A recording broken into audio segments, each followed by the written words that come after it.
You've spent months learning how to say things like execute a command or resolve an issue. Then you walk into a stand-up and someone says, yeah, we'll just roll it back and figure it out later. And you're left thinking, where was that in the textbook? Today, we're decoding the phrasal verbs native speakers use all the time, especially in tech. So you're not left staring blankly at your teammate when they casually say something like, we need to deal with that build failure. Figure out. Most often, native speakers use this to mean solve or understand. Our formal synonyms would be determine or identify.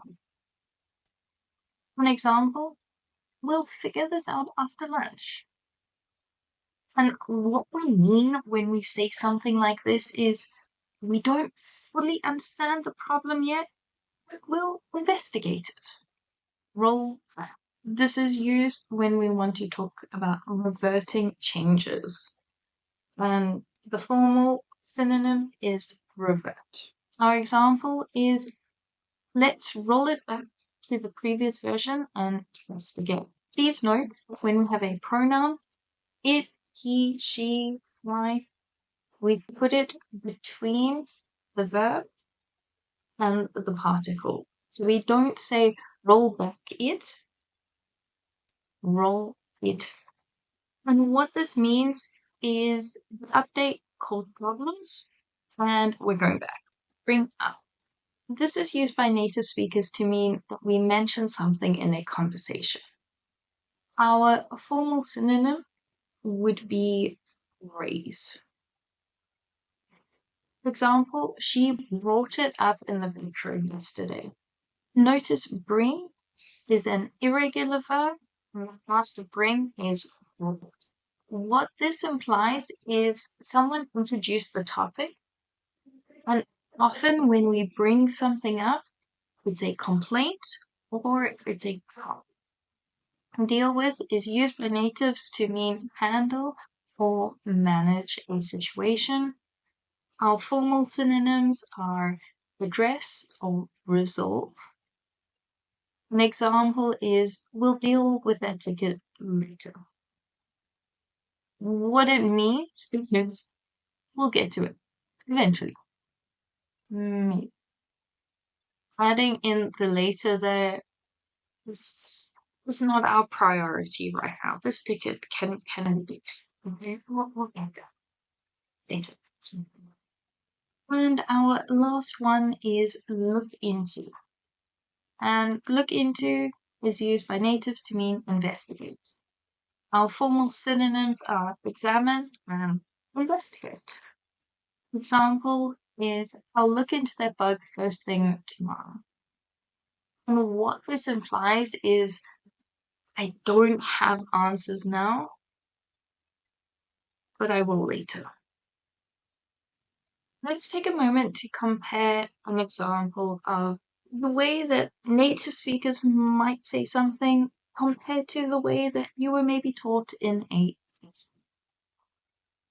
The way that we would normally say something is, yeah, I looked into it yesterday. I think we can roll it back and figure out a fix later. Versus a formal way of saying something. I investigated the issue yesterday. I believe we can revert to the previous version and identify a solution later. Now, both of these are correct. And maybe quite often we would do a mixture of both of them. I could say something like, I investigated the issue yesterday. I think we can roll it back to the previous version and we can figure out a solution later. See, I'm using elements of both. And a small tip that I do have for you in regard to this is most often we will use phrasal verbs when we are speaking. Phrasal verbs seem to be much easier for us to use in spoken form.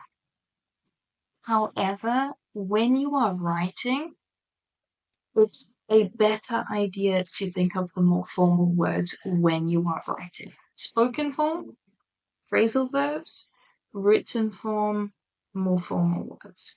The reason why you should learn phrasal verbs is because native speakers don't avoid phrasal verbs. We rely on them.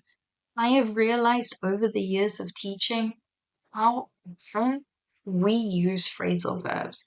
How often, if you watch something, if you listen to something, instead of using the formal or a synonym, we tend to rely on the phrasal verb. Secondly, they do make speech faster, more fluid, and somehow it seems more relatable.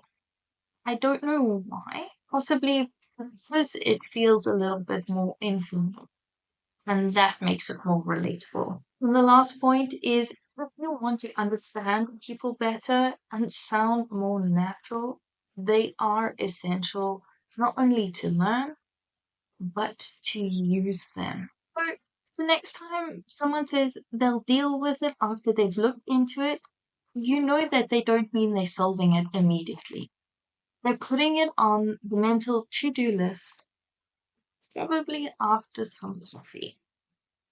That is it for today's lesson. As always, if you like this, please hit the like and the subscribe button. I will be back next week with some more tips to help you. And which phrasal verbs do you hear all the time, but you aren't 100% certain what it means or how to use it? Drop it in the comments and I will break it down in another video. And also, if you follow the link to the document, you will see that it is available for you to download with all the information that I covered today, and also a few quick exercises that will maybe take you 5 to 10 minutes to do, just so you practice the phrasal verbs a little.